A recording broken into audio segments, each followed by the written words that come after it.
done a video about chainsaws. The topic of today's video, is it worth it to buy cheap aftermarket chains that cost a third of what the steel OEM chains cost? Well, if you're looking for the short answer to that question, I think it's worth it. The drawbacks of buying cheap chain are that they are a little bit more fragile. The cutter teeth aren't as thick. So if you were to hit a metal anomaly in a piece of wood such as a screw or nail, it's more likely that you're going to chip the cutter teeth.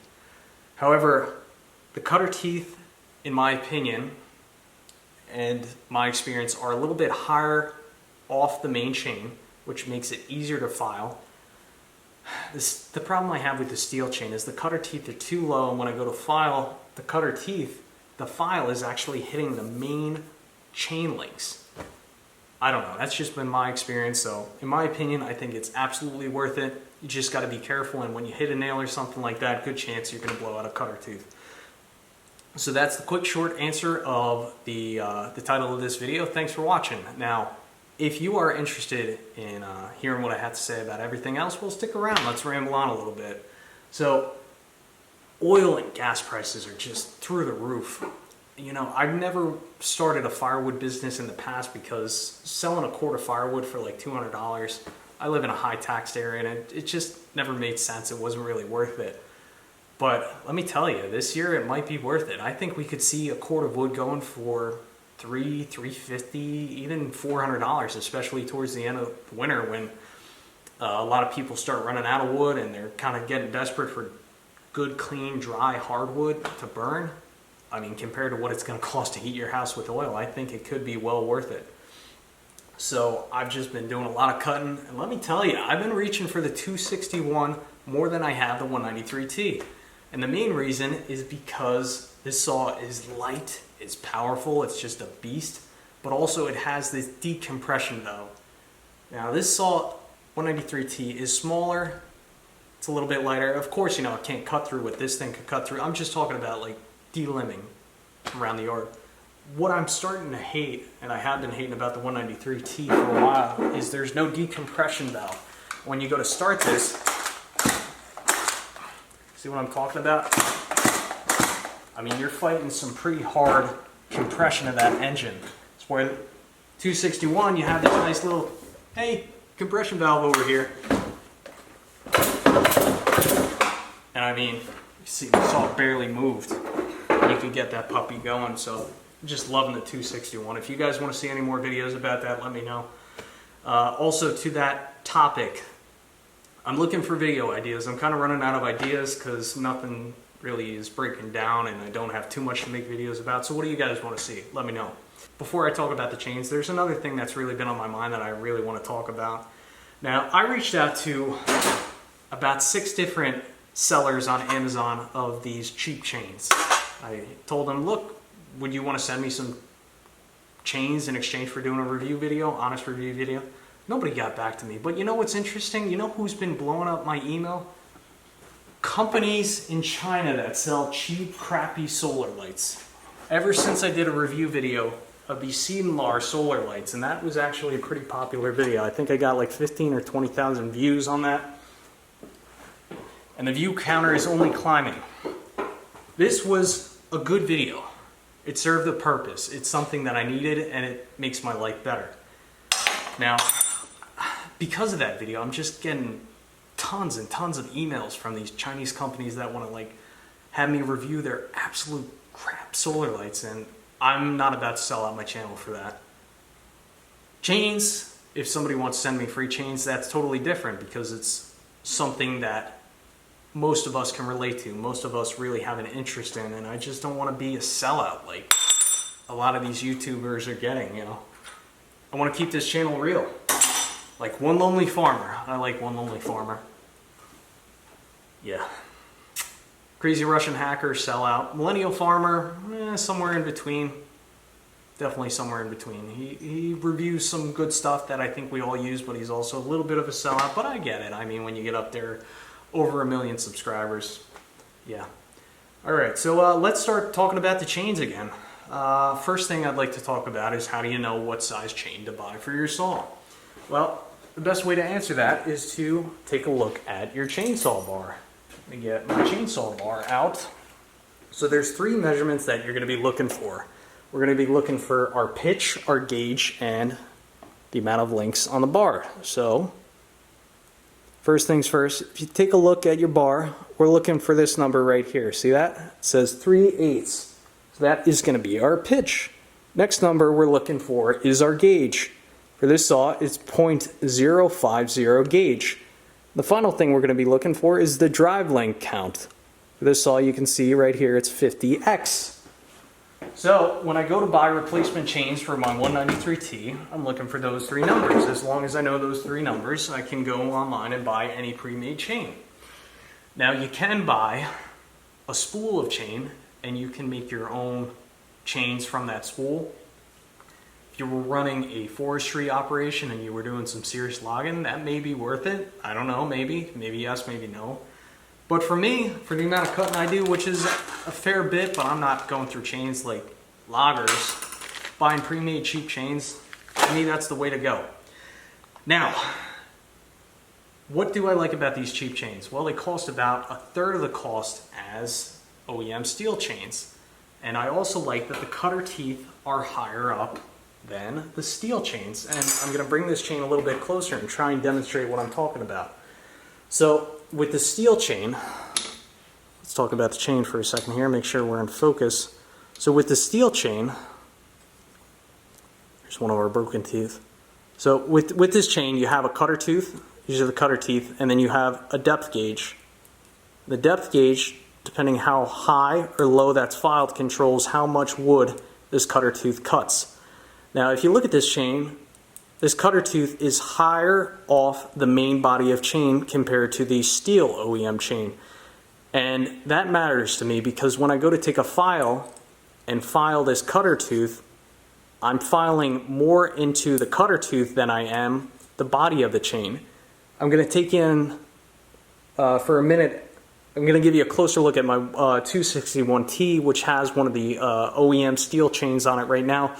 And when you look at that, you're going to notice that there's a ton of filing on the links. And that's not because I'm filing the cutter tooth at a wrong angle. That's because the cutter teeth, in my opinion, on the steel saws are just too low. And it's tough to get in there with a file. Well, it's not tough to get in there, but when you're filing, you're not just filing the cutter tooth, you're filing the main links. And it wears down your file, it wears you out, and it's tedious. I mean, don't get me wrong, I love to sharpen chain. It's really relaxing, but with that steel OEM chain, it's just such a pain in the ass. I'm looking to file it as quick as I can and get it out of here. But yeah, you know what? I should take you in for a closer look. Let's take a look at that steel chain and you can actually see what I'm talking about while we're on that topic, and then we can move on from there. It's probably going to be the best I'm going to be able to give you, but if you look at that tooth right there, you can see where the file's wearing into the main chain.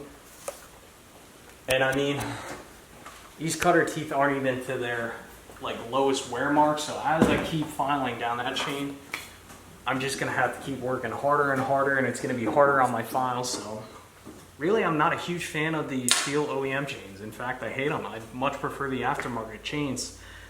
Now, I will say that if you are a novice, you don't have much time behind the helm of a chainsaw, I do recommend that you buy an OEM low kickback chain, which those are different, they're safer, especially for the person who isn't that experienced with chainsaws. I recommend that if you're just starting out, of course, take some safety classes, try and get out there with a professional. You need to understand that when you make a cut, there could be a chain reaction. You need to understand that there's different forces and tensions working on the trees, especially when they come down weird. You know, you can make a cut in the trunk, and next thing you know, you could have a branch that's tensioned up by another tree and it's waiting to kick back and whack you. So you need to be really careful. You need to analyze everything, and you just got to be safe, which I try to encourage safety as much as possible. But yeah, if you're not a novice and you've been around chainsaws for a while and you know what you're doing, 100% go with the cheap chain.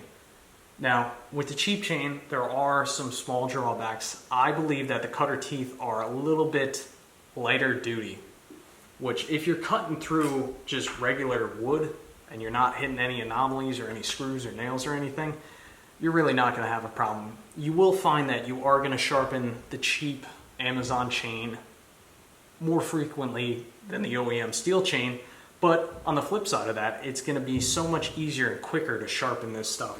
Now, I had a little accident the other day. No, I'm not hurt, but I was helping a friend take down a swing set. I accidentally hit a screw or nail, some type of metal anomaly. And this is the cheap chain. This is the aftermarket cheap chain. And if we take a look right here, you get my pointer pick. What actually happened is I actually ripped apart a cutter tooth. Now this is what a cutter tooth is supposed to look like. It's supposed to be a bit wider than the main body of the chain. Take a look at this cutter tooth right here. Yeah, what do you think? 70%, maybe 80% of the cutter tooth is gone. So what actually happened is I hit that metal anomaly and it just chipped off the whole chunk of that cutter tooth. So this cheap chain, definitely more fragile when you hit a nail or screw, as were with the steel chain. It's been my experience, if I hit a nail or screw, it's going to screw up those cutter teeth for a while, depending how big the object is, how hard you hit it, if you notice it. But generally, over the course of a few filings, you can generally get that damage of that cutter tooth out of the chain, and you can get it back to cutting pretty good. As where with this cheap chain, if you hit something hard, your chain might not make it. May have to buy a new one, but again, at the third cost, I really think it's worth it. So let's talk a little bit more about chains. Well, I got you here. So how does this chain work? This is something important to know. So with this chain, you have cutter teeth, which these are the cutter teeth. You notice that there's a wear bar, but that also helps you to identify the proper angle for filing the teeth. So when you come in here with the file, of course, depending on what you're doing, that's generally the angle that you try to match. Now, in addition to the cutter teeth, you have, I'll call them the depth gauges. John Crosscut saw this would more be called a raker. Well, rakers are quite different, but we'll call this a depth gauge. So the purpose of the depth gauge is to control how much wood that cutter tooth actually cuts. So imagine this chain spinning really fast. The first thing that's going to make contact with the wood is this depth gauge, and it's going to tell this cutter tooth, hey, I'm this high below, or I'm this much below you. This is how much wood you're going to take out. From there, the wood gets cut, curled, and eventually spit out through the kerf.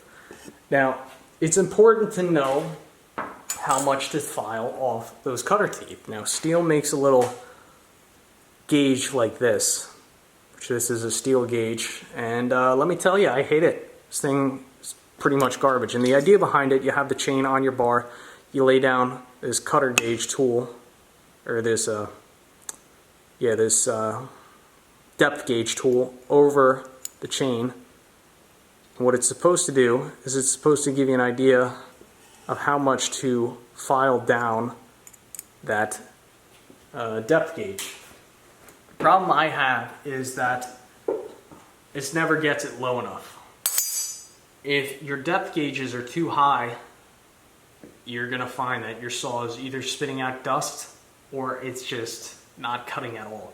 So what you got to do if your saw is not cutting well and ensuring that your cutter teeth are sharp, you need to file down your depth gauges. And generally the way I do that is I take a flat file, I mark one tooth so I know where I started from, and then I'll take either one lick, 2 licks, maybe 3 licks. I'll just file down cutter tooth, maybe 3 times, go to the next link.